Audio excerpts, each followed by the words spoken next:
Jam 5-6 zagar sa anë lëpires të politikanëve që bredhen nga një studion tjetër, vetëm për lavazh truri këtij populli. Ja kanë dalë, tho?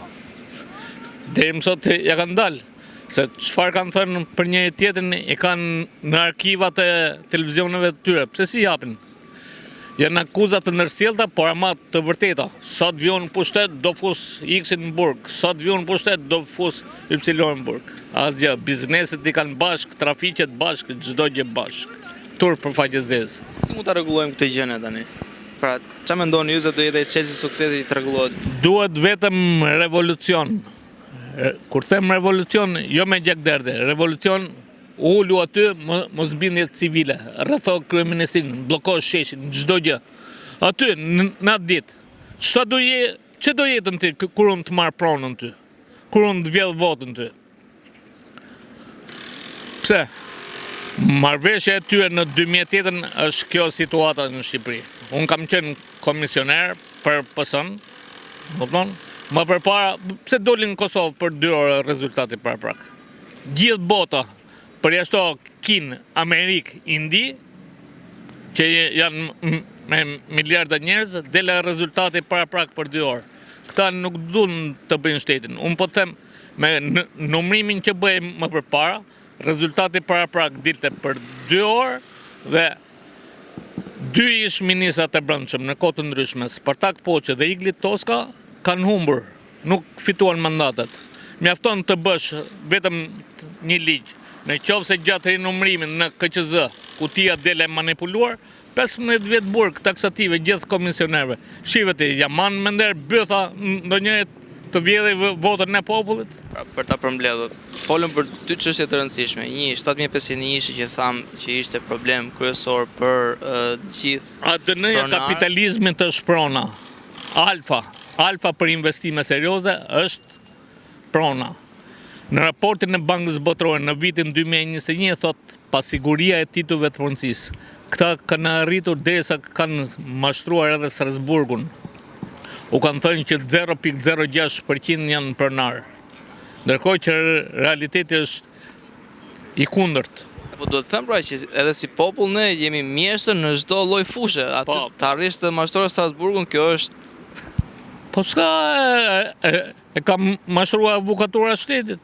Ne si përfaqësues të shoqatave të pronarëve legjitim jemi mbledhur këtu në 2009, në 2019, tek zyra e Këshillit të Evropës në kat tret këtu te Pallati i Kulturës, me 3 përfaqësues të Komisionit të Venecias. Kemi qenë pranishëm unë, profesor Gzim Boçari, profesor Përparim Kaba, Reshid Vorpsi, e shumë të tjerë. U treguam faktet e dokumentat, dakord thënë, po, absolutisht asgjë. Si lanjë. Ku di unë, ndofta ky far kapitalizmi me fjalë mbyllin sytë, blen edhe ndërkombëtarët, se s'di çfarë them më tepër. Ju jeni? Si keni? Kastriot Hajdini. Miq, ishim me Kastriotin. Urdhë, më fal. Kjo është kërkesa që i bën në emër të shoqatave të Bregdetit turistik të qarkut të Vlorës Sarand. Zotit Berisha dje dhe ja lash në tavolinë. E pa, lexoj. Ja dha zonjën së Ledina Mandia. Por do e përdorin si letër higjienike, siç bëjnë primarët. Si u dukën me këto primarët? Skandal i vërtet, zhgënjim për çdo demokrat të vërtet. Unë i bëj thirrje demokratëve të vërtet dhe socialistëve të vërtet, mjaft u mashtruam, mjaft u përdorëm, mendojmë për të ardhmen tonë. Ju vetë jeni për listat hapura apo listat mbyllura? Listat hapura. Ta thash, nuk duan të bëjnë shtet. I kanë se si bën zgjedhjet, por në Maqedonia që ka qenë fshat dje në kohën e vet në krahasim me ne, sot i bën votimet e shkëlqyera. Këtu çdo gjë ndodh. A mendon se publiku shqiptar e kupton se çfarë do të thotë listat hapura dhe listat mbyllura? Jo. Duan shumë emisione televizive me fjalë, po ju vetë shpjegoni dot për gjithë ata që na ndjekin ne se çfarë do të thotë kandidim me listat hapura dhe me listat mbyllura. Lista hapur do të thotë që ke lloj opsionesh, në ke listën 50 vetë dhe mund të zgjedhësh vetëm një. Ato që je i bindur që të kryen më mirë funksionet që do marrin nesër pas nesër mandatin e deputetit. Ndërsa listat të mbyllura, partitë familjare e bën listën kryetari, cili ndo kryetari. Kush është më sa në lëpirës i mirë. Dhe kur dalin nga rreshtin, nesër pas nesër, me mesit të erdhi goja, si te filmi Operacion Zjarri. Ja, ndër çështjet që shqiptarët vuajnë edhe ankohen, janë çështjet e pronave, të cilët kanë vite e vite, siç e thamë edhe pak më parë, që nuk gjejnë derman as nëpër gjykata, as nëpër prokurori, as nëpër vendimet e gjykatave. 7501 e thamë që i ka bërë lëmsh. A do ketë zgjidhje kjo gjë? Pra, ju në vizionin tuaj, në kaq vite jetë sa keni dhe me angazhimet tuaja që keni pasur qoftë në arkive etj, si mund të jetë një zgjidhje për këto gjëra? Dhe pse Tirana për shembull ka marrë atë zhvillimin e vrullshëm, jo vetëm në qendër, por edhe në periferitë e saj?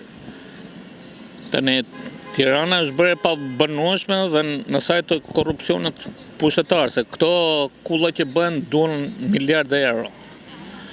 Por këtu nuk funksionon shteti dhe ligji. Më kujtohet në kohët të vetë, nuk e dia e keni dëgjuar, ju kujtohet se prindët tuaja s'diskutohet, gjyqi i Beut Saukut është bërë te kinema Dajti.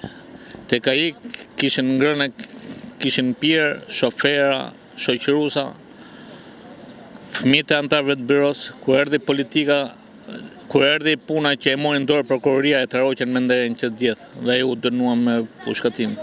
Gjithë njerëz të afërt që ai që i kishte mbajtur me bukë, le të themi, në thonjza, u tërhoqën të gjithë. Me bukë kishin ngrënë, kishin pirë, me fjalë e tërhoqën byllën dhe ai u dënuan me pushkatim. Po këtu ligji është skandal. Ose i kemi ligjet dhe nuk zbatohen.